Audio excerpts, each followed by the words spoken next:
Hola, buenas noches. José Carlos Agüero, buenas noches a todos los que están ahí al otro lado de la pantalla. Esto es una nueva edición de Puesto de Confianza, que es este programa que he creado para conversar con algunas personas que admiro y aprecio durante, por lo menos durante junio. No sabemos si esto va a durar un poco más. Vamos a ver cómo nos va. La idea es conversar públicamente de lo que estamos viviendo todos, a arrancar algunas reflexiones alrededor de cómo nos encontró esta pandemia, la manera en que lo estamos afrontando, tanto social como individualmente, y las formas como nos imaginamos el futuro próximo. Hoy es viernes 12 de junio del 2020 y quiero dedicar esta emisión a la memoria de quienes perdieron esta semana la batalla contra el COVID,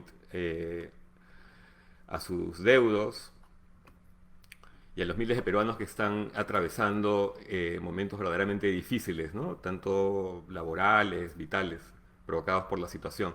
También permítame dedicarlo especialmente a la memoria de Luis Repeto, un entrañable trabajador de la cultura nacional que esta semana se sumó pues a la triste lista de quienes ya no están con nosotros, que la tierra le sea leve. En esta ocasión me acompaña José Carlos Agüero, a quien le agradezco mucho el tiempo y la buena disposición. Voy a repasar una breve reseña de nuestro invitado. Podría extenderme mucho leyendo una reseña biobibliográfica de José Carlos, pero diré solamente, que igual no es poco, que José Carlos es historiador, escritor e investigador en temas de memoria y cultura y activista por los derechos humanos. Realizó trabajo de campo en zonas rurales de Ayacucho para la Comisión de la Verdad y Reconciliación. Asimismo ha publicado en colaboración los libros Secretos a Voces, cada uno un lugar de memoria, Fundamentos Conceptuales del Lugar de la Memoria, junto con Pablo Sandoval, también Aprendiendo a Vivir se va la vida, que es un hermosísimo conjunto de entrevistas finales a Carlos Iván de Gregori, y Atravesar el Silencio, Memoria y Escuela en Lima y Ayacucho. Ha sido también coeditor académico de la serie Perú es Diversidad y de los 14 libros que componen precisamente las obras escogidas de Gregori. Asimismo, en 2015 publicó Los Rendidos sobre el don de perdonar, un libro bellísimo y muy recurrido, prácticamente de culto hoy en día. Pero antes de ello, sin embargo, ha publicado también poemarios, ¿no? Por ejemplo, los poemarios El nacimiento de los monstruos, Indiferencia de los elementos. En 2016 entregó un tercer poemario titulado Enemigo. Por último, en 2017 entregó Cuentos heridos, libro ilustrado por Andrea Lertora, y ese mismo año salió también Persona, un título bastante difícil de etiquetar, de asir, que está a caballo entre la poesía, el testimonio, el ensayo y lo visual, que ganó nada menos que el Premio Nacional de Literatura del 2018 en la categoría de no ficción. José Carlos, buenas noches y gracias por estar ahí. Eh, Mira, quisiera empezar conversando contigo de algo que quizás has tenido que repetir constantemente en estas últimas semanas porque resulta bastante asombroso. Eh, y sucede esto, para quienes no lo sepan, que en abril, cuando estábamos en plena pandemia, sufriste la picadura de una araña que te obligó a ir y quedarte internado por unos días en un hospital público, si no estoy mal en el OAIS. Por favor, empecemos con esto. Cuéntame cómo fue esa experiencia y cómo se vive el miedo, la incertidumbre desde dentro de un hospital, ¿no? Me refiero, por supuesto, al aislamiento, pero también al riesgo del contagio, ¿no? Cuéntanos, por favor. Y buenas noches nuevamente. Buenas noches, Gam. Un gusto conversar contigo. Pues sí, tuve esa mala suerte. Igual es un poquito, como bien dices, lo he comentado un par de veces ya, y se siente un poco raro volverlo a comentar, no porque tenga nada de malo, sino como hay tanta gente ahorita que está en los hospitales, adentro y afuera, ¿no? Esperando en filas para que los atiendan, algunos con suerte y otros con menos suerte. que no sé, parece, es como si le robaras el lugar a alguien más, ¿no? Que tendría que decir seguramente cosas más graves, más serias, pero bueno, que las que yo pasé. Tuve mala suerte, me picó una araña y mira, en medio de la pandemia, pese a que no quería ir a ningún centro de salud, la cosa era tan seria, la infección, que tuve que hacerlo, así que corrí el riesgo y bueno, como el resto de peruanos que tienen que ir a la asistencia pública, pude apreciar qué tan cierto es lo que se dice siempre, ¿no? Estos meses en televisión, que es el sistema de salud está colapsado. Y el colapso se vive de muy diversas maneras. En las más grandes, si quieres, las que son evidentes, puedes ver una fila de enfermos enorme haciendo cola para ver si tiene suerte de que le toquen la cama. Entonces yo también estuve así en la misma fila. No es nada especial a estas alturas, ya es casi una normalidad. Esa es la nueva normalidad. En momento. Y luego vivir la emergencia, ¿no? Lo que hay en un pabellón, que básicamente es pobreza. Yo sé que se puede decir de muchas maneras, pero es eso. Es cómo funciona un hospital pobre en un país pobre. Un país que quizá no debería ser tan pobre. Hay un tema de inversión, de mala inversión, de mala distribución de décadas. Pero la verdad es que somos pobres y el hospital no tiene cómo ser de otra forma, ¿no? Los familiares y los detalles, en los detalles hay más drama. Los detalles de los pacientes que yo podía ver en todo caso, ¿no? Quizá, la verdad, dentro de todo yo era un privilegiado, yo tenía COVID. Era grave lo que tenía, pero mi familia me podía sostener, ¿no? Ahora, lo que ves es que las familias tienen que agenciarse su propia salud en el hospital público, ¿no? Los doctores ponen su esfuerzo, los técnicos, las enfermeras, los auxiliares ponen todo el esfuerzo, pero ellos no te van a comprar las medicinas ni van a pagar los procedimientos para ti.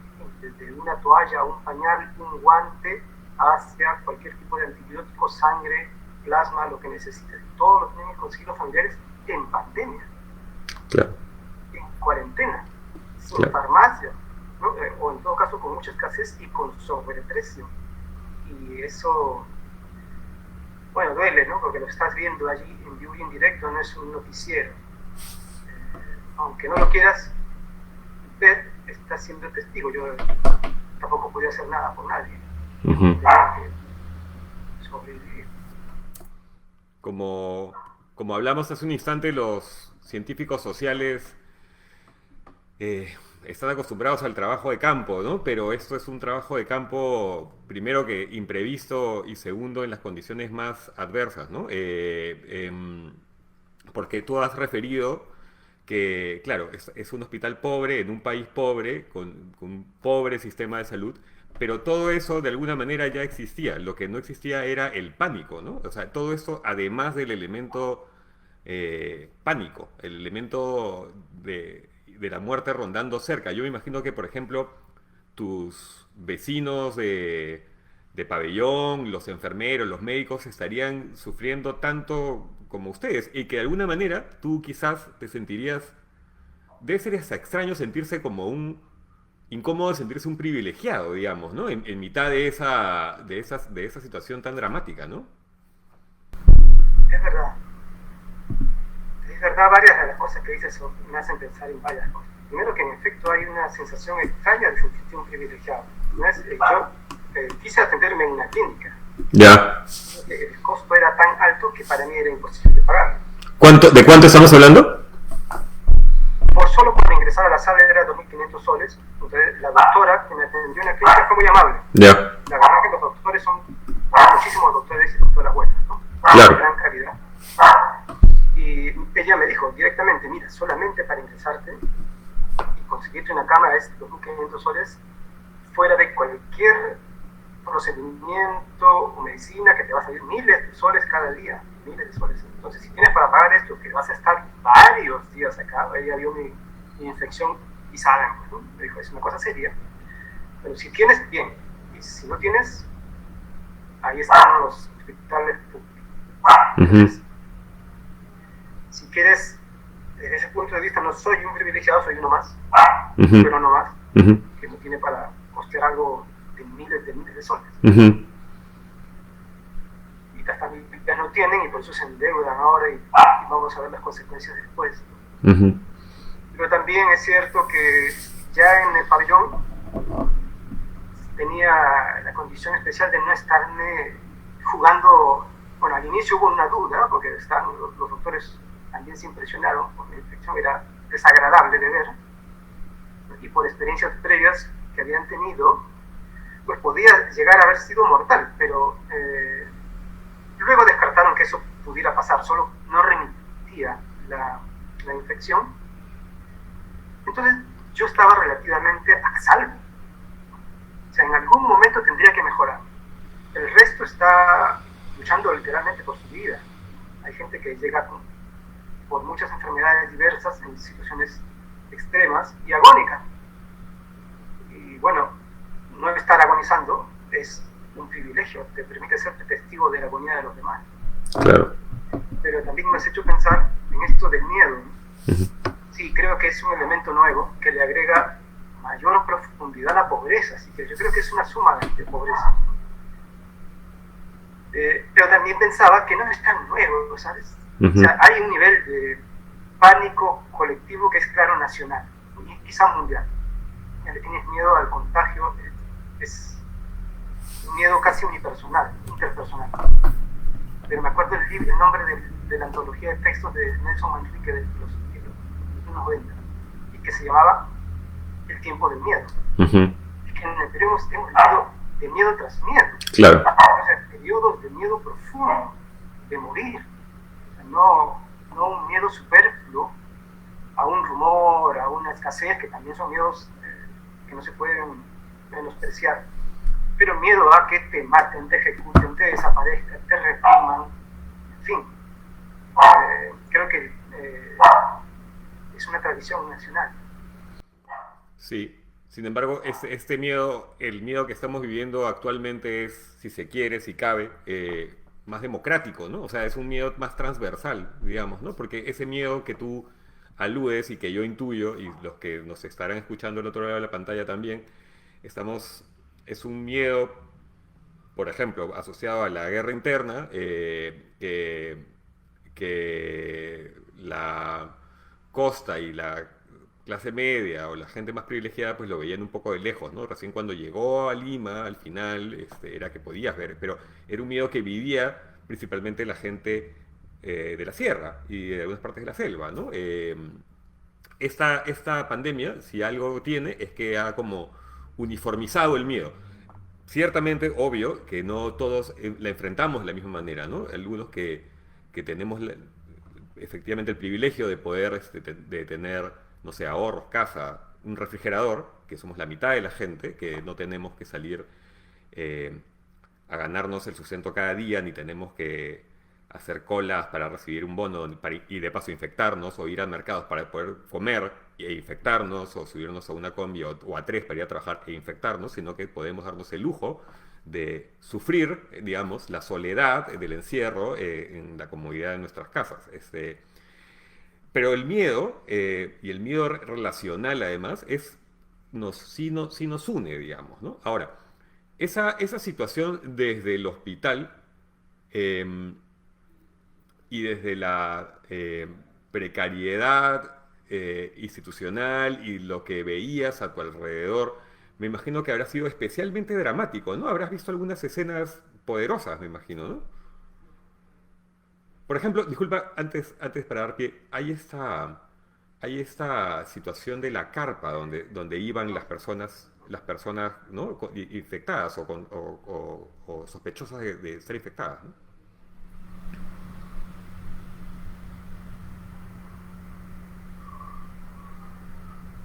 Sí,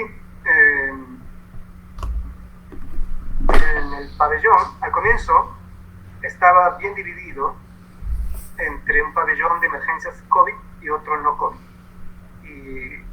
Pero la verdad que era tanta la demanda de los pacientes enfermos de coronavirus ya para el cuarto día, que yo estuve muy breve tiempo, además mira qué rápido fue la transformación. Ya para el momento en que me dieron de alta, solo quedaban 2 pabellones del hospital para otros pacientes que no fueran coronavirus, y en el pabellón de emergencias no COVID habían pacientes infectados con coronavirus. Y no era una negligencia, era que no se podía evitar. Todos fueron comprendiendo un poco la lógica, yo también porque estaba ahí, digamos, muy invitado. Y es que puedes entrar por otra cosa. Claro.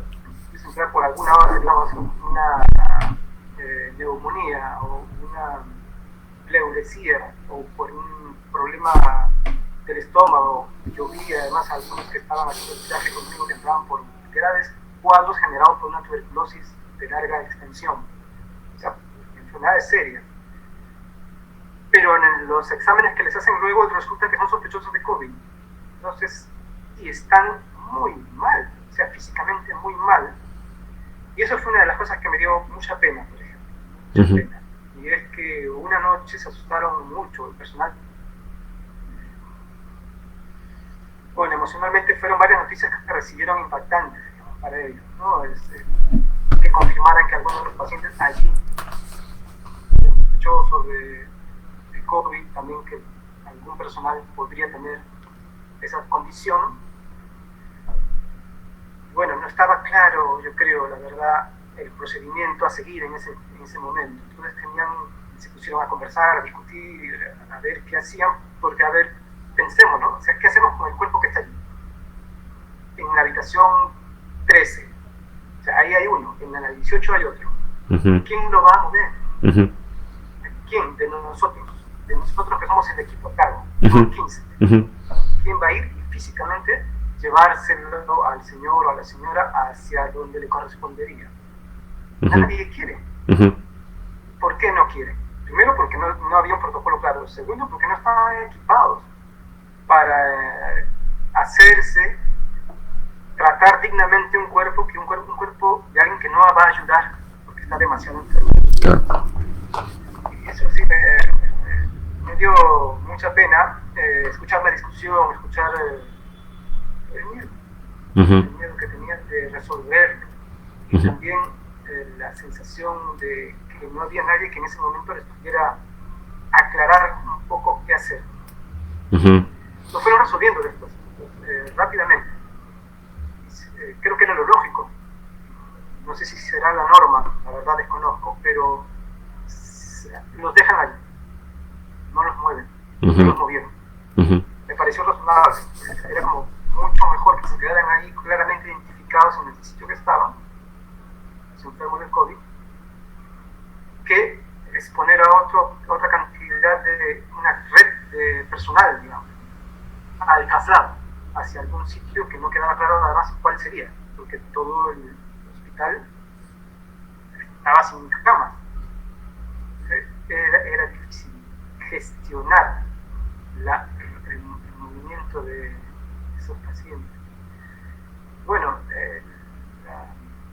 la ansiedad de los demás no hace más a mí, y supongo que a la mayoría de nosotros nos generaría igual, ¿no? Compartir la ansiedad que sienten. Claro. Quieren hacer su trabajo, pero les da miedo. Correcto.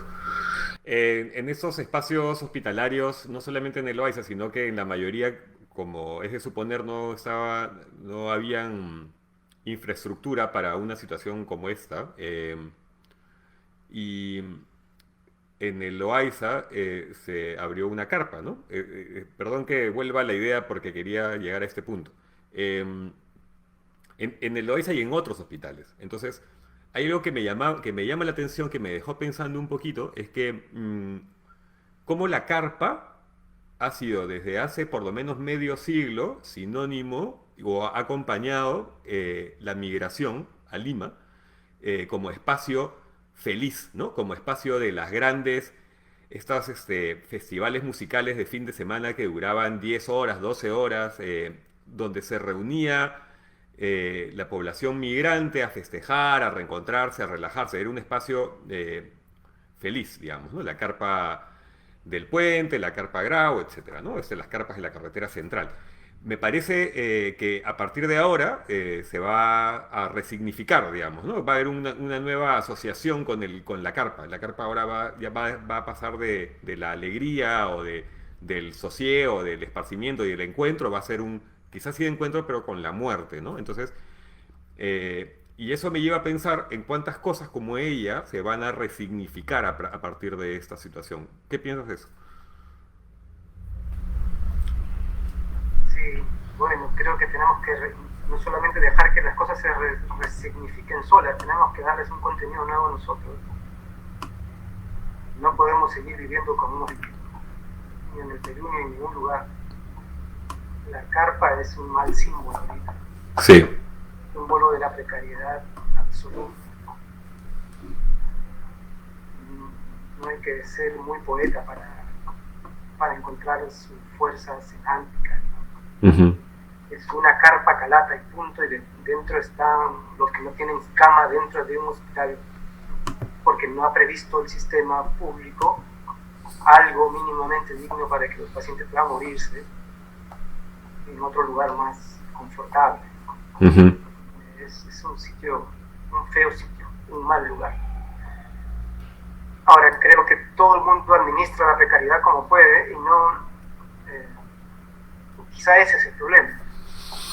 Es decir, la precariedad que estamos viviendo en el Perú, pero en otros países también, sobre todo en el hemisferio sur del mundo,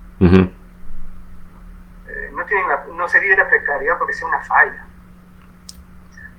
Yo por lo menos creo que la precariedad es consustancial, o sea, es un producto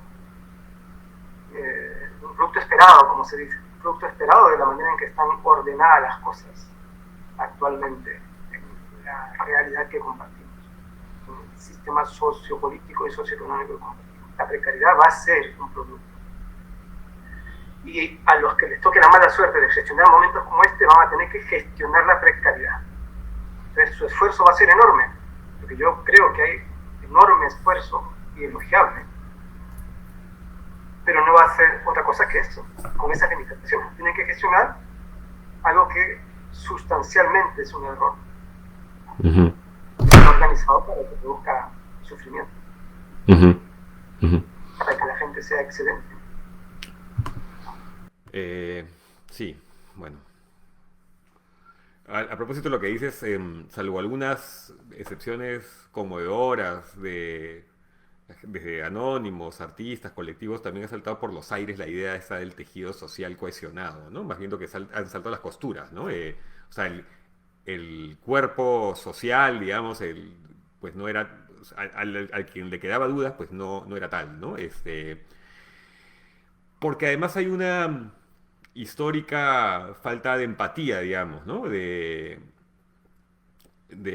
esta, por ejemplo, este juzgamiento moral desde las alturas hacia el que sale por la necesidad que era un poco lo que refería antes, ¿no? Las personas que por necesidad tienen que salir, entonces nos falta el que desde la ventana les grita, ¿no?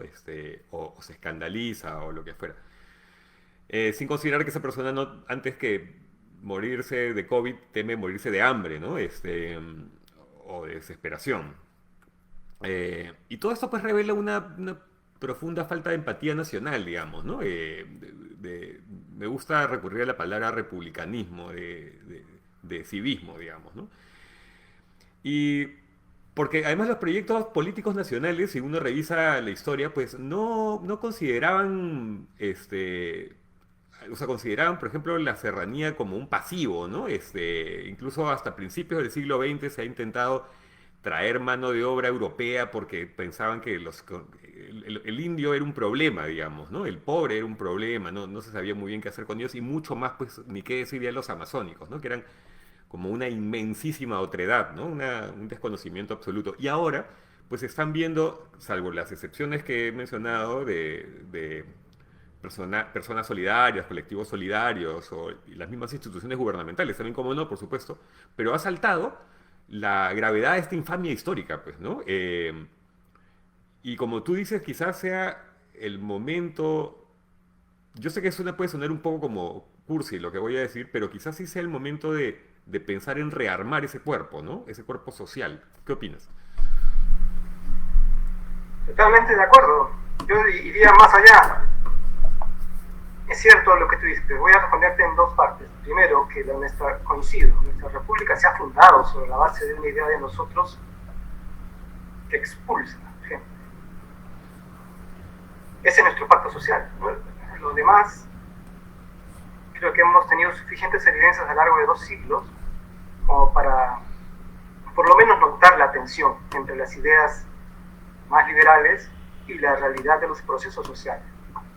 Ese nosotros, esa idea de cuerpo, la idea de país, la idea de nación, la idea de república, se ha construido identificando claramente quiénes son unos y quiénes son los extraños, ajenos, finalmente poco valorados, y que pueden ser, por lo tanto, elementos prescindibles en determinados momentos, por ejemplo, en las crisis, ¿no? En la guerra civil, la guerra de los caudillos, la explotación del caucho, las enfermedades, el TBC, el VIH, el cólera, la pandemia del coronavirus. En cada crisis que haya siempre habrá gente de la cual uno pueda desentenderse más fácilmente porque en el fondo, en el pacto republicano, o no están o son de segunda categoría, o son jugadores de segunda.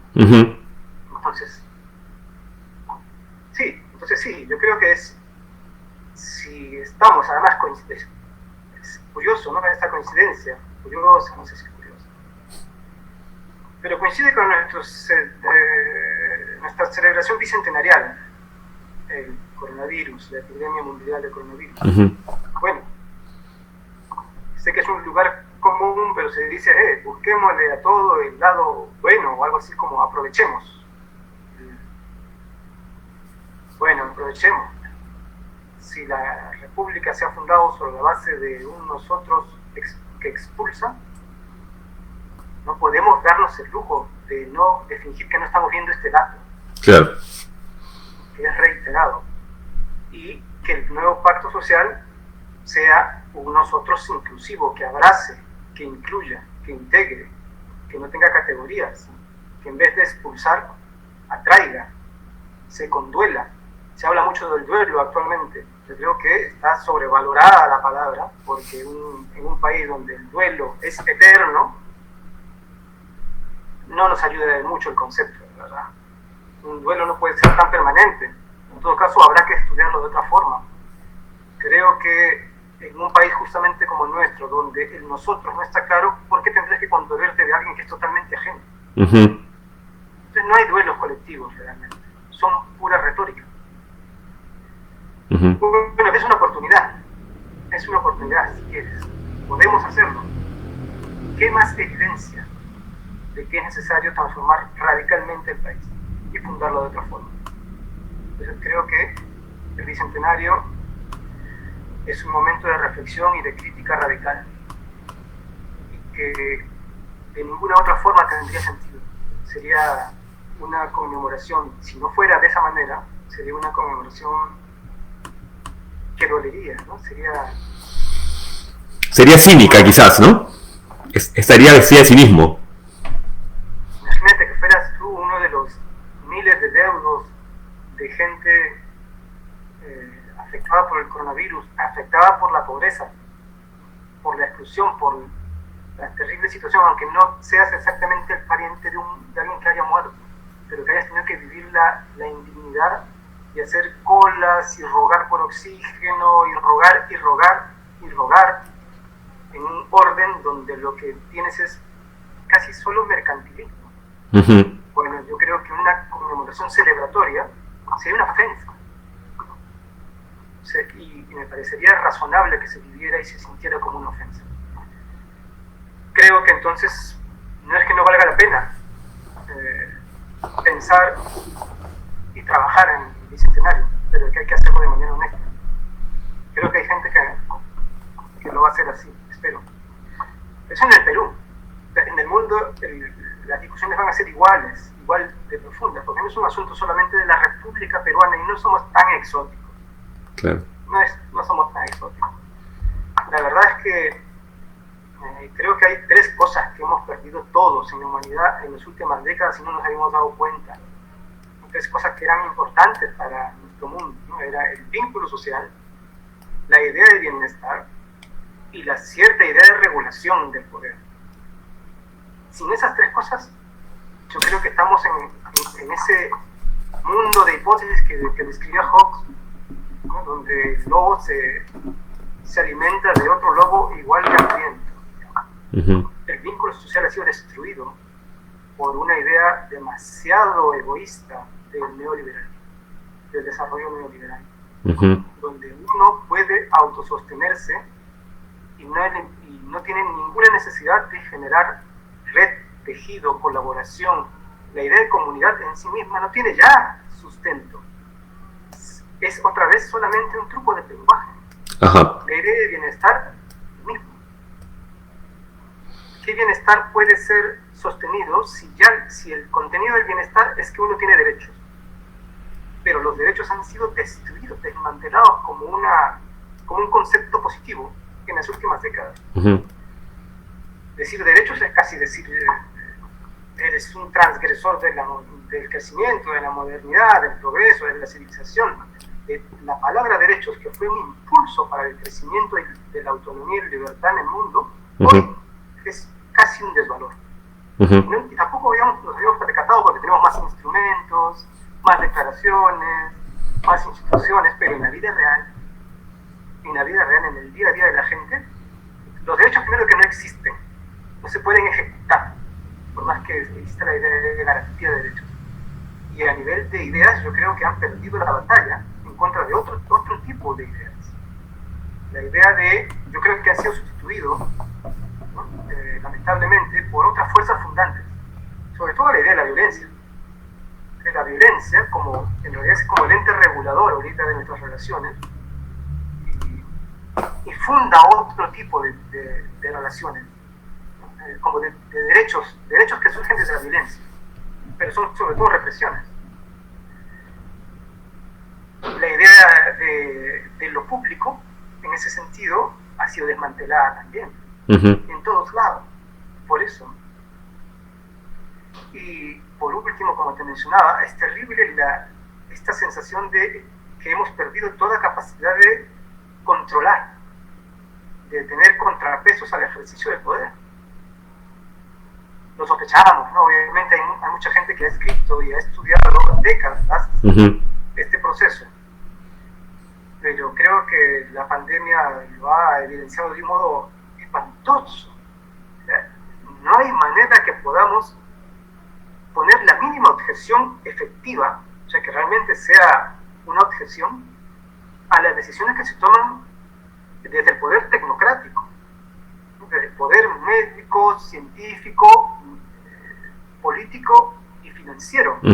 Si deciden aplicar una receta de ajuste en un país para sacarlo, entre comillas, de la pobreza, que es una hipótesis económica, lo van a hacer.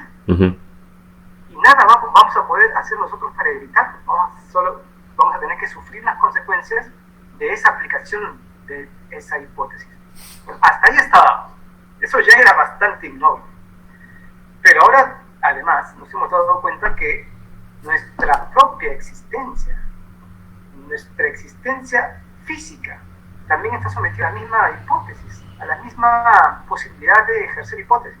Si nos contagiamos o no nos contagiamos, si solamente esta zona o esta región, si lo abro a medias, si no lo abro a medias, son hipótesis que se están poniendo como la variable dependiente la vida de la gente, la gestión de la vida o la muerte tuya o mía.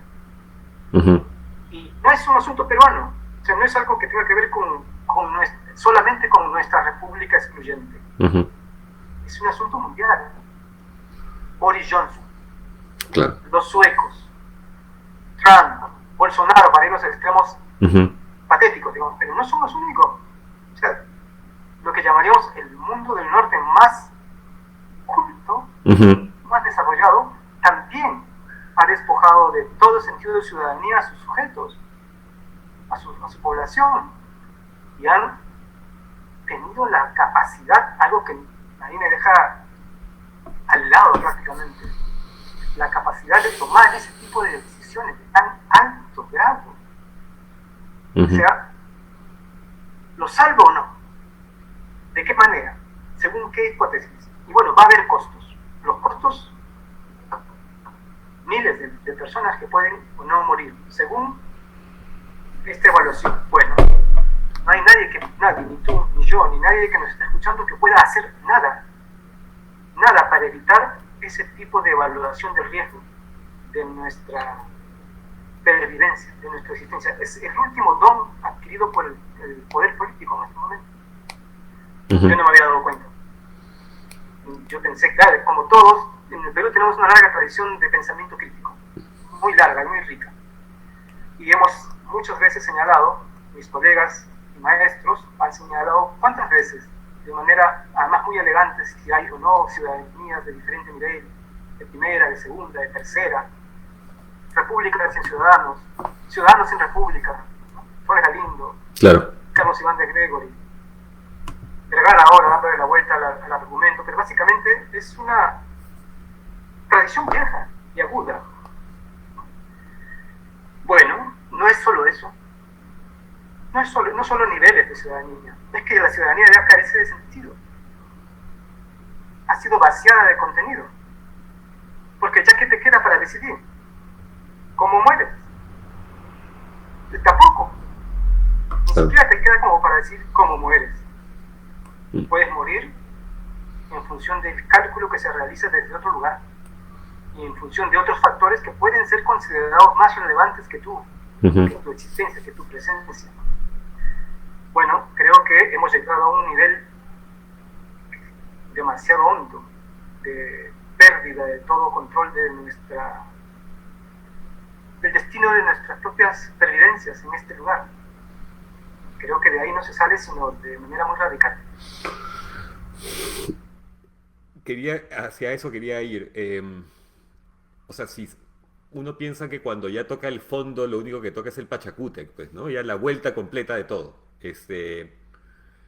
Y quizá, no, también poniéndose un poco optimista, pensaría que esta situación tan extrema y sumada a las efemérides, como el Bicentenario, con las elecciones del próximo año, etcétera, quizá podrían ser, y además permíteme sumar también la evidencia de que el modelo económico y o el crecimiento económico, que no ha sido necesariamente fruto de los magos economistas peruanos, sino de la ola mundial, pues no chorreaba hacia la gente, digamos, ni hacia los servicios básicos. La salud es lo más evidente, pero también están, no sé, las cárceles, la precariedad del sistema educativo, el transporte, etcétera, ¿no? A otros niveles más pequeños, ¿no? Por ejemplo, pequeños entre comillas, por ejemplo, esta crisis que se dio con el Ministerio de Cultura porque no había un padrón, perdón, de personas que eventualmente fueran susceptibles a recibir el bono, ¿no? En un ensayo breve y muy bonito que has incluido en el libro que sacó el proyecto Bicentenario, que se llama 25 ensayos desde la pandemia para enfrentar el Perú Bicentenario. Tu ensayo se llama Memoria del Futuro. Precisamente haces referencia, en resumidas cuentas, te vas un poco contra el Bicentenario porque lo consideras, y yo suscribo ese argumento, que es una celebración básicamente criolla, costeña y masculina, ¿no? Y también te refieres a algo que ya lo acabas de decir también, que haces notar que los problemas no son necesariamente fallos del actual gobierno, que mal que bien está haciendo lo que puede con lo eventual que es este gobierno, es ¿no? un aparato presidencial que no ha sido elegido, qué sé yo, que tuvo que improvisarse, y que pueden estar haciendo lo mejor posible, pero los fallos son históricos, ¿no? Estructurales. Y ahí te voy a citar, dices, décadas de robo, la palabra es fuerte, ¿no? De robo, indolencia y menosprecio a los derechos sociales no se pueden arreglar en medio de una crisis mundial. El sistema de salud ya estaba colapsado antes de la pandemia. Esta solo ha hecho dramático y mortal su colapso. Mi pregunta es, para no quedarnos como en la teoría, ¿qué cosas, y retomando todo lo que dije previamente, qué cosa es lo que habría que hacer para generar este Pachacuti? O sea, ¿qué cosa habría que hacer para darle la vuelta a todo y empezar a construir sobre las bases de lo sufrido? O sea, porque todos estamos de acuerdo en que en la precariedad estructural, pero ¿qué hacer para bajarnos del pabellón de la crítica y ponernos a construir? Me interesa saber qué opinas de eso. O sea, si hay ya, o sea, si es posible construir o si es que tenemos ya pues que apagar las luces y tirar la llave, ¿no? O sea, Mira, hemos estado bien cerca de apagar las luces y tirar la llave. Y eso creo que es un síntoma que casi es límite, peruano y mundial. Yo y otras personas en el mundo, claro, pensamos que no va a ser la última epidemia que vamos a no, tener, claro que no. drama que va a poner en cuestión nuestra supervivencia. Porque tiene que ver, y aquí creo que se puede engarzar con lo que me preguntas, que es tan difícil de responder, ¿no? Tiene que ver con la forma en que producimos nuestra vida social. Entonces, actualmente la producimos de tal manera que generamos varias consecuencias, digamos. Organizamos la economía, las instituciones, las normas, y eliminamos otro tipo de instituciones antiguas, si quieres liberales, para que esto funcione. Los organizamos de tal manera que producen sistemáticamente sufrimiento, sistemáticamente producen desigualdad, sistemáticamente producen exclusión, distribución de la riqueza demasiado inverosímilmente desigual. ¿Te acuerdas cuando salió el libro de Keynes? Que fue muy discutido académicamente y creo que fue muy celebrado, donde él demuestra con cifras que yo creo que son muy robustas cómo la desigualdad no es un error, la distribución no es un problema de gestión, es consustancial a la manera en que está organizado el sistema de producción y circulación de capital en el siglo XXI. Bueno, yo creo que era un buen diagnóstico, pero no estuvimos todos nosotros, a los que nos interesa en todo caso una idea de mundo colectivo, a la altura de algunas de las consecuencias, o sea, sacar las consecuencias políticas y morales de ese tipo de investigaciones, por ejemplo. ¿Qué haces ante esa hipótesis, si quieres, ¿no? Ante esa hipótesis tan robusta? Bueno, es evidente que no se puede seguir, el mundo no puede seguir funcionando de esa manera, o nos vamos a aniquilar, o vamos a seguir generando tal grado de vulnerabilidad en los sujetos respecto de los poderes transnacionales que vamos a ser reducidos cada vez más a fichas dentro de un ajedrez o simplemente eslabones en una cadena productiva o mercantil. Bueno, si quieres, yo no tengo la gran respuesta como concreta de qué hacer, pero sí creo que no deberíamos estar atados a ese tipo de relación social. Es eso a lo que hay que cambiar, que no podemos seguir produciendo solamente desigualdad y exclusión y sufrimiento, que nuestras instituciones, incluidas las instituciones económicas que no son naturales, que son producto de acuerdos sociales, deben producir bienestar. Deben producir bienestar. Debemos recuperar, para mí mi horizonte modesto es la recuperación de un mínimo de horizonte de vida digna para la gente. Entonces, el gobierno de nuestras economías y de nuestras políticas no pueden tener como objetivo la economía. La economía tiene que volver a ser, en la mejor tradición liberal, claro. un instrumento para la vida digna de las personas. Ya. Yo creo que eso nos abre a un montón de discusiones de cómo estamos organizados hoy.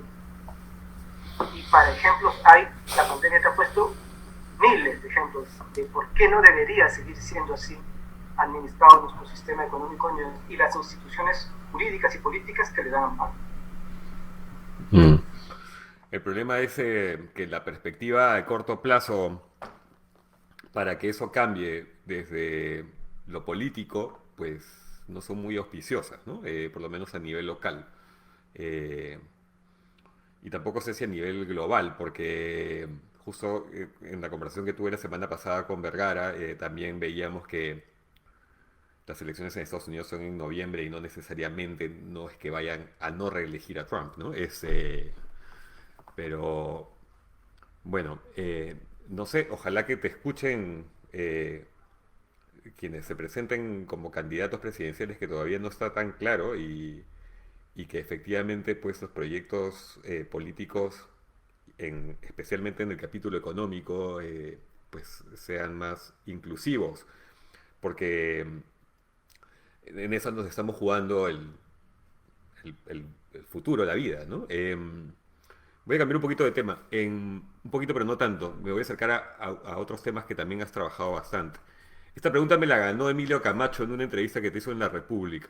Eh, en persona abordas la necesidad que tienen los familiares, en persona y en realidad en otros libros tuyos también, incluso lo has poetizado, ¿no?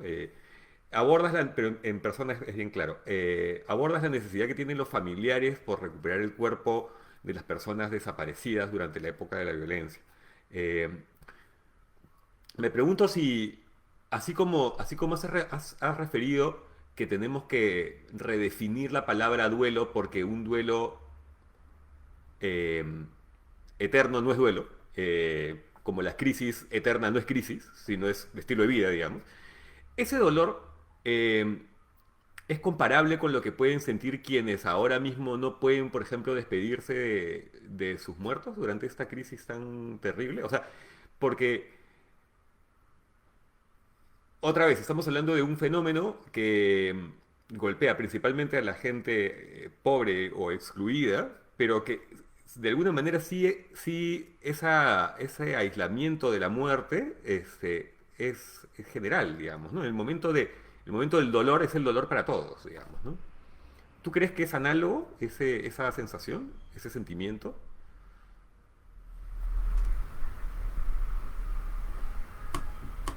Mira, es buena pregunta y creo que va a ser algo que nos generará la necesidad de consultar, ¿no? De hablar con las personas, de escucharlo. Y justamente ese también puede ser, yo sé que hay grandes cosas, cuando pensamos en cómo cambiar la realidad, se nos viene de inmediato como la idea desde arriba, a través del movimiento político, de los partidos, y así claro todo decepciona, porque no hay a la vista organizaciones que parecieran estar tomando estos asuntos a fondo en serio. Ujú. Sí, pero también siento que hay la posibilidad de más mediano plazo de la transformación cultural, de que nuestra propia valoración, nuestros conceptos y nuestro lenguaje y nuestras tradiciones se recompongan, se conviertan en otras, menos violentas, menos dominantes, menos negando a la experiencia de los demás. Y creo que eso en el mediano plazo hará que se generen otro tipo de propuestas de nivel político más macro. Entonces, por ejemplo, en la pregunta que me haces, yo puedo suponer cosas, pero me gustaría muchísimo más escuchar y hacer que los demás tengan que referirnos como su experiencia pase a formar parte de los discursos que deben ser valorados. Los expertos tienen y tenemos en algunos temas cosas que decir que obviamente valen la pena, pero la experiencia de la gente y su subjetividad, bueno, no solamente hay que recuperarla, sino que hay que convertirla en central. Porque si no, todo va a ser otra vez un juego. Vamos a seguir siendo intermediarios de otros, representando a otros y diciendo qué es lo que otros sienten, piensan y encima qué es lo que tienen como expectativa. Creo que hay transformaciones en nuestro espacio comunicacional que tenemos que dar, que eso puede ser un gran cambio. Escuchar, dando por lo menos una oportunidad antes de juzgar al otro.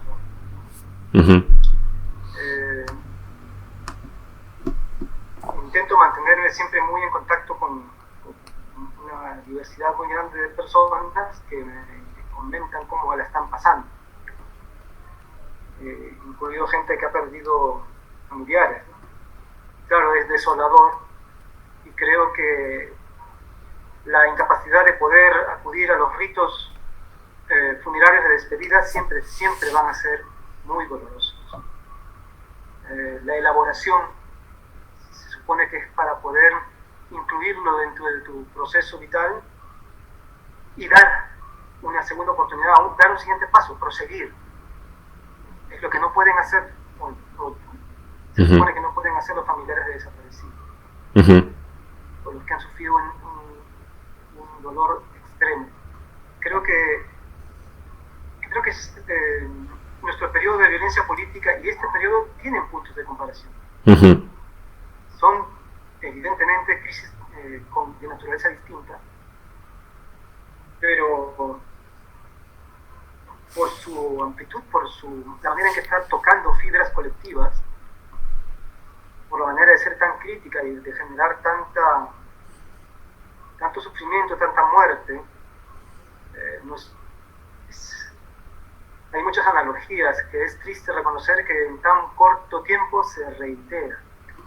En el artículo que tú mencionas yo ponía una cita de Salomón Lerner, sí, que parecía estar escrita para cuando acabe este proceso de pandemia. Él dice, es un momento terrible, uno de los más vergonzosos de nuestra historia republicana, donde nos hemos dado cuenta de que el Perú ha sido construido sobre la base de gente que no vale. Él lo dice mucho más bien dicho. Pero eso es lo que dice, y eso es me imagino a alguien haciendo un informe en un año, espero que antes, que acabe pronto esta pandemia, y va a ser muy parecido. Nos vamos a dar cuenta que ha sido un momento muy triste, humillante, vergonzoso de nuestra administración, de nuestra capacidad de atender y dar consuelo a miles de peruanos en nuestras instituciones. Sí. Y que los que más sufrieron, aunque todos compartimos el miedo y la inseguridad, han sido las personas de siempre, más o menos, algo así. Eso es... Sí, mientras eso tiene que existir ese o esos ensayos que vean estos espejos terribles y deformantes entre los dos fenómenos. Para mí la paradoja más triste es que al medio ha habido un crecimiento económico inusitado, que ha sido más grande de lo que cabía esperar y más largo en el tiempo. Me refiero al periodo de la violencia, o sea, el periodo de la violencia interna como la conocemos, ¿no? Del 80 al 92. El crecimiento económico viene desde el 90, ¿no? Imparable.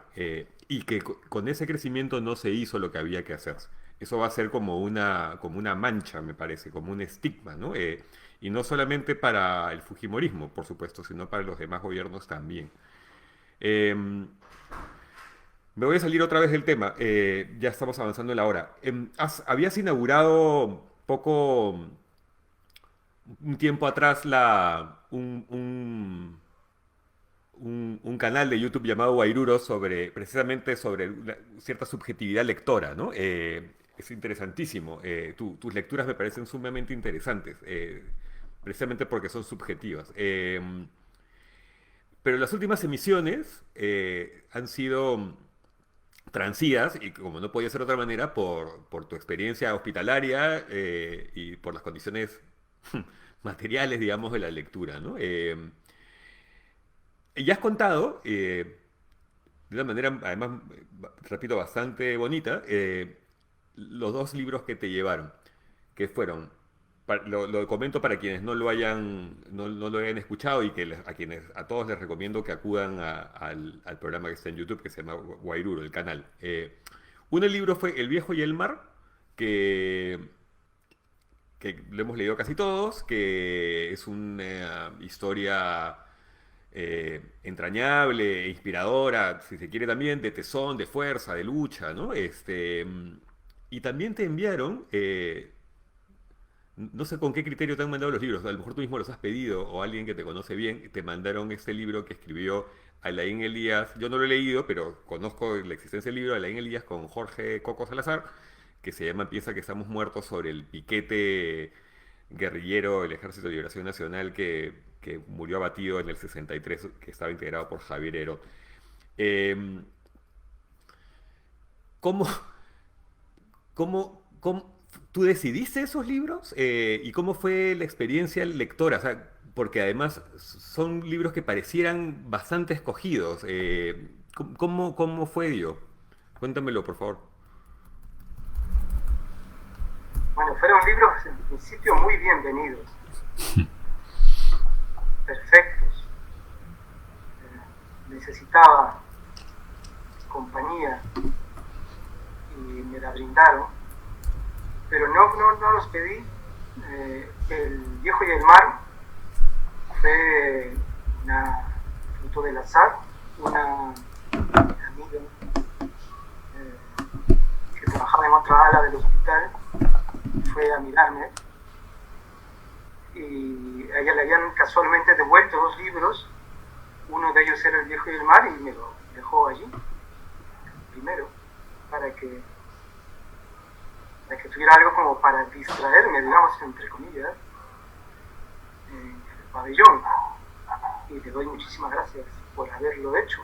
No es que exactamente haya podido distraerme, la verdad, pero cumplió funciones el libro, ¿no? Ese cumplió muchas funciones. Es como que te brinda un recurso ante la ansiedad.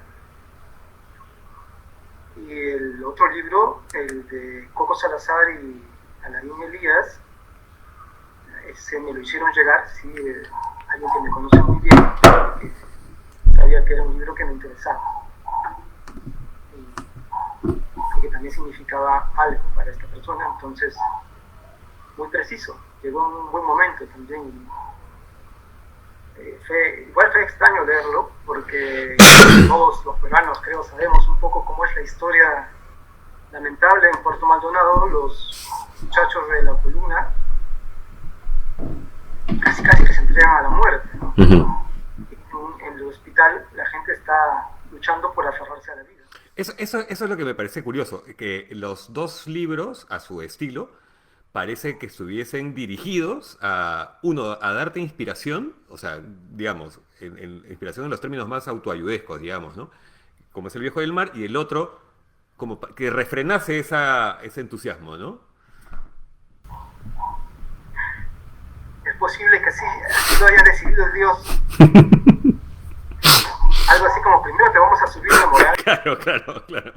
Como el viejo y el mar, y la idea de que Y luego, ¡pah! puede ser, ¿no? Pero nunca destruido. Y luego Coco Salazar y Elías diciéndote, mira, ¿qué hicimos? ¿Cómo nos fue? ¿No? Nuestros sueños no se correspondían exactamente con la dinámica del Perú que pensaba y murió a nuestro compañero. Entonces, sí, parecían como un subidón y un bajadón, pero ambos cumplieron un rol de protección importante. Los niños, es increíble, ¿no? Pueden cumplir, no es un asunto fútil. Pero claro. La cultura no es nada fútil, ¿no? Y no es un adorno. Y tampoco es solo una mercancía. Por supuesto, y te acompaña, claro. Ahora, es bastante difícil la lectura, la concentración, y más aún, me imagino, en tu caso, en la situación en la que te hallabas, ¿no? Te quiero preguntar algo que también le pregunté a Vergara la semana pasada, porque ambos coincidentemente tienen hijos muy pequeños. Yo me acuerdo que, voy a hablar de mí un instante, que por experiencia propia sé que los hijos cambian tu relación con la vida, ¿no? Con tu propia vida y que te generan nuevos miedos, además, ¿no? Yo me acuerdo, por ejemplo, que cuando mi hijo era muy pequeñito, o sea, cuando se acababa de nacer en realidad, fue el atentado de las Torres Gemelas. Y me acuerdo perfectamente que pensaba, que temía estarle legando, o sea, trayéndole la vida casi en el fin del mundo, ¿no? Y hizo, o por lo menos lo estaba trayendo en un escenario atroz y violento. Por supuesto que ese miedo, como hemos vivido, o la especie humana ha vivido muchos fines del mundo, ese fue otro fin del mundo al que sobrevivimos. Y yo en el fondo creo que sobreviviremos a esto. Eh, pero sí te quiero preguntar cómo ves el futuro para esa generación. Porque si ya era difícil, ya era competitivo, ya venía, digamos, medio complicadillo, pues ahora pues se va a hacer quizás, no sé si peor, pero va a ser distinto. Hay un tema que a mí me obsesiona casi, que es el asunto del contacto humano, ¿no? De cómo se va a llevar a cabo el contacto, cómo la gente se va a reunir, se va a tocar, va a bailar, los jóvenes se van a enamorar, ¿no? No sé, cómo van a comer juntos. Esas situaciones en las que las personas dejan de ser individuos y se convierten en algo más integrado, ¿no? Sea amor, amistad, patria. ¿Cómo crees que va a pasar eso? No te pido que me hagas un análisis profundo, simplemente como partiendo un poco de la experiencia paterna, ¿no?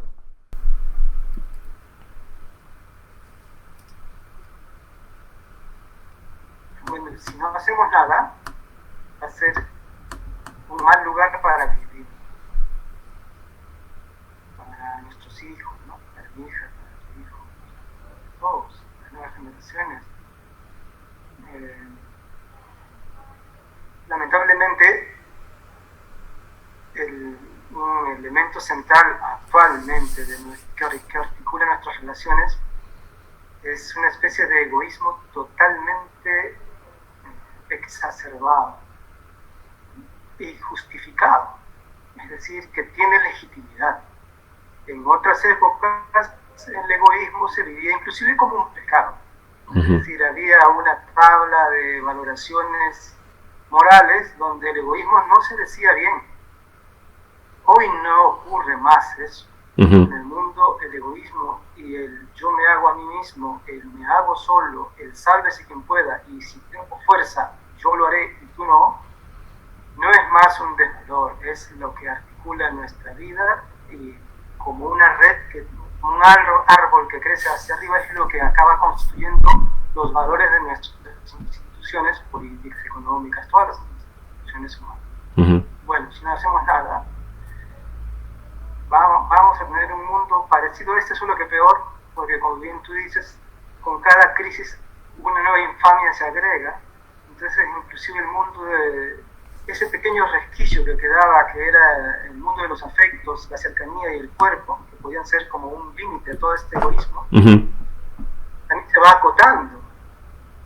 También pareciera que nos vamos quedando sin ese último capital, ¿no? Que es pueden vaciarme de mi contenido, no soy más ciudadano, me quedo ya como un sujeto mismo, pero con el cuerpo puedo hacer algo. Bueno, inclusive el cuerpo ahora cada vez es menos nuestro, ¿no? En el sentido de que no podemos expresarlo, no podemos desplazarlo, no podemos ocupar el espacio y la extensión como deberíamos, o como podría ser. No es un asunto de apasionamiento, ni de exaltación, ni de radicalismos gratuitos, ¿no? Yo creo que es, si quieres, hasta frío. Es imprescindible algo que se parezca a lo que antes se decía que era una revolución. Tal vez no deba ser esa palabra, tal vez no deba ser ese tipo de metodología o proceso, pero es imprescindible el cambio de los radicales para que nuestros hijos no sean personajes de pesadilla. Claro. No quiero eso para mi bebé. Claro. Ni para ningún niño ni joven que nos sobreviva. Claro. Casi antes del cierre, me he enterado, mejor dicho, me ha chismeado Charles Walker, que próximamente saldrá la versión en inglés de Los Rendidos, editado por él y por Michael Lazara, para la Universidad de Duke. Quisiera que me cuentes qué expectativas tienes con eso, porque entiendo que va a venir con un prólogo, con un añadido, y también de paso, quisiera que me cuentes, porque, claro, estamos todo el día, y me imagino que en tu caso, profesionalmente más, además, imbuidos en la situación, pero también estoy seguro de que tú como yo tenemos momentos de desahogo y que, como has dicho antes, recurrimos a los libros que nos dan tanto alivio, pero también vemos un poco la tele o escuchamos un podcast o vemos alguna serie, vamos, no todo tiene que ser tan grave. Entonces, quisiera que me cuentes si has descubierto algo alguna sorpresa que te haya dado, una sorpresa positiva, quiero decir, que te haya dado la cuarentena.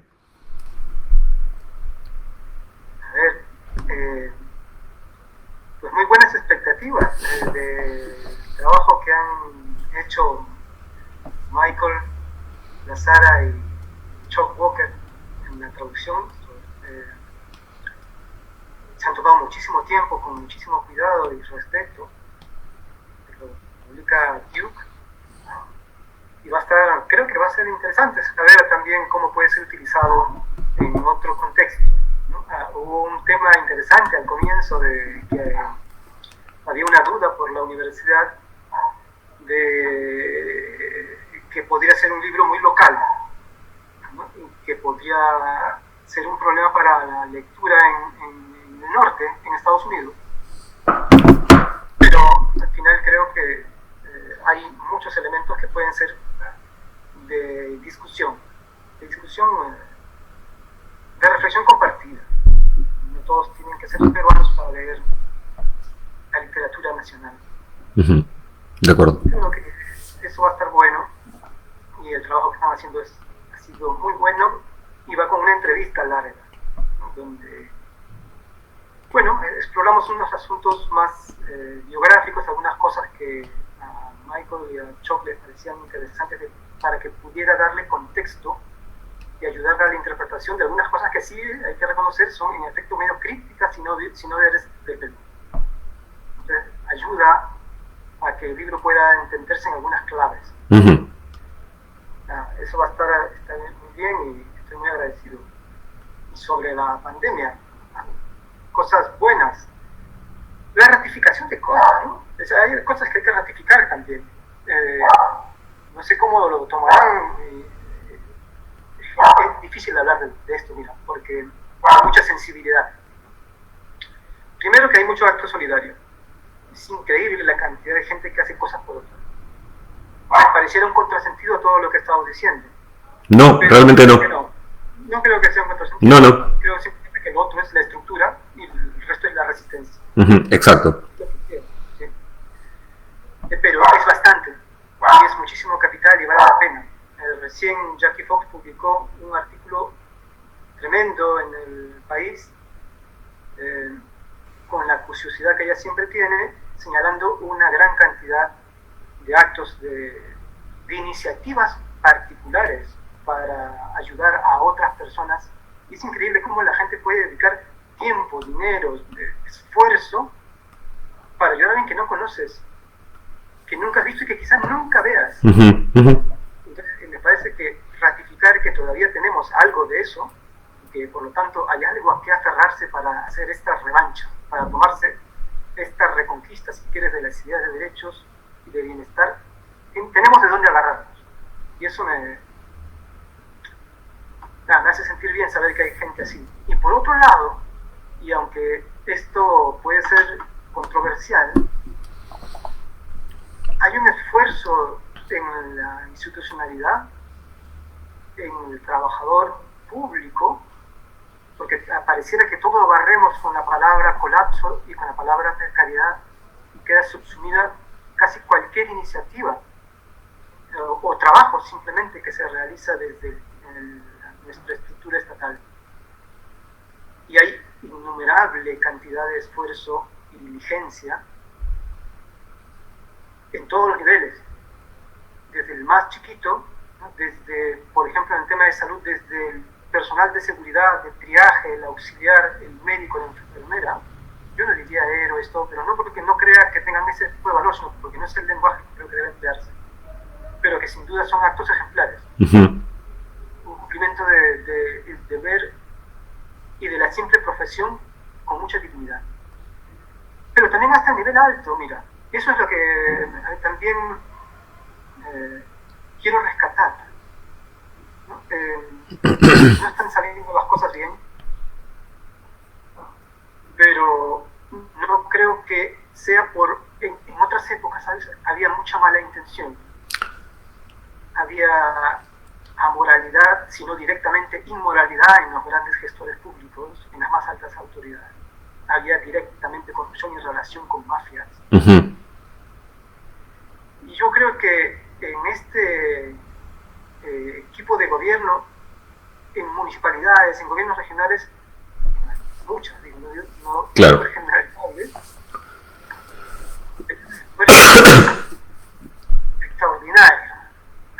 muchísimo trabajo. Ahora, y eso no podemos mezquinarlo. No. Me parece que es un cambio fundamental en lo que teníamos hace 5 años, hace 3 años, ¿no? O en lo que podríamos haber tenido de haber sido otra nuestra suerte electoral, o nuestra suerte, no sé qué. Sí, claro. Ahora, esto no quiere decir que toda esa enorme cantidad de esfuerzo y de diligencia que yo por lo menos noto, ¿no? Gente que trabaja 24 horas casi sin parar, y con la cual tengo contacto y vínculo, Sí. y puedo dar fe de ello, no quiere decir que el trabajo sea evaluado necesariamente de manera positiva. O sea, sin duda hay un esfuerzo descomunal, puede ser todo un esfuerzo errado. Las causas por las cuales son un esfuerzo errado o con limitaciones serias y graves son muy diversas. Sobre todo por las fallas estructurales que hemos estado mencionando. Claro. Otras valóricas de concepto que son globales. Y otras porque heredas un sistema que está diseñado para no funcionar. Uh-huh. Así, ¿no? Para producir falla continua. Uh-huh. Creo que... Y también porque hay falta de pericia, falta de coordinación, negligencia, también hay, pero lo otro creo que también es algo a rescatar. Sí. Y entonces, para mí es una sorpresa grata ver a tanta gente trabajando para que funcionen las cosas aunque no les salga bien. Entonces, toca críticamente señalar lo que no está bien. Sí. Toca criticar con libertad.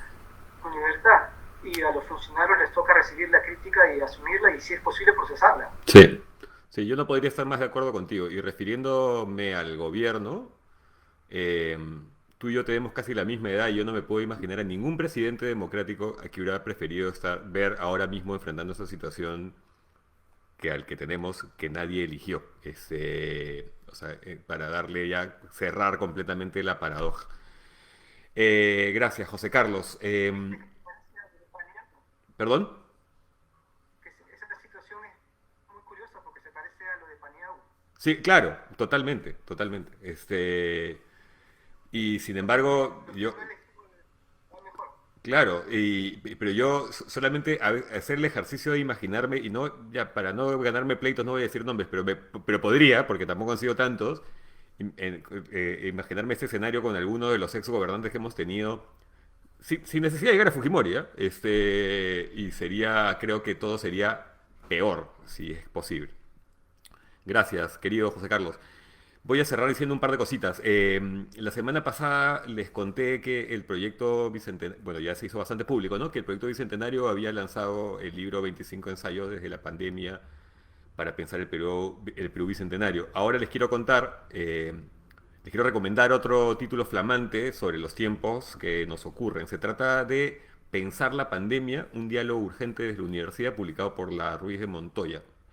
Este libro es un libro pequeñito, reúne una serie de ensayos, valga la redundancia, también breves, producidos por investigadores y profesores de esa casa, que abarca temas desde la nueva convivencia, la educación, la comunicación, hay análisis de cifras y estadísticas, hasta ética, durante y post pandemia. También es de descarga gratuita en la página web de la universidad. Y se los recomiendo, vale bastante la pena. Espero que sea que sigan habiendo estas publicaciones. Y para despedir esta edición, voy a hacer un poco lo mismo que hice la semana pasada, les voy a leer un poema cortito que me parece oportuno. Es un poema breve y muy hermoso de Washington Delgado, del libro Para vivir mañana, de 1959. El poema también se llama así. Mi casa está llena de muertos, es decir, mi familia, mi país, mi habitación en otra tierra, el mundo que a escondidas miro. Cuando era niño con una flor cubría todo el cielo. ¿De qué cuerpo sacaré ahora sombra para vivir con un poco de ternura? Escucharé a los muertos hablar, para que el mundo no sea como es, pero debo besar un rostro vivo para vivir mañana todavía. Para vivir mañana debo ser una parte de los hombres reunidos. Una flor tengo en la mano, un día, canta en mi interior igual que un hombre. Pálidas muchedumbres me seducen. No es solo un instante de alegría o tristeza. La tierra es ancha e infinita cuando los hombres se juntan. Gracias, José Carlos Agüero, por tu luz, por tus ideas, por tu sensibilidad. También quiero agradecer a mi querido amigo Manuel Fernández, que tan generosamente me apoya con la producción. Yo apenas sé prender la computadora. Espero que todas las responsabilidades, todos los fallos son míos. Echando a perder se aprende, como decía otro viejo amigo. Y aprovecho para contarles que nuestra invitada de la próxima semana será Patricia del Río.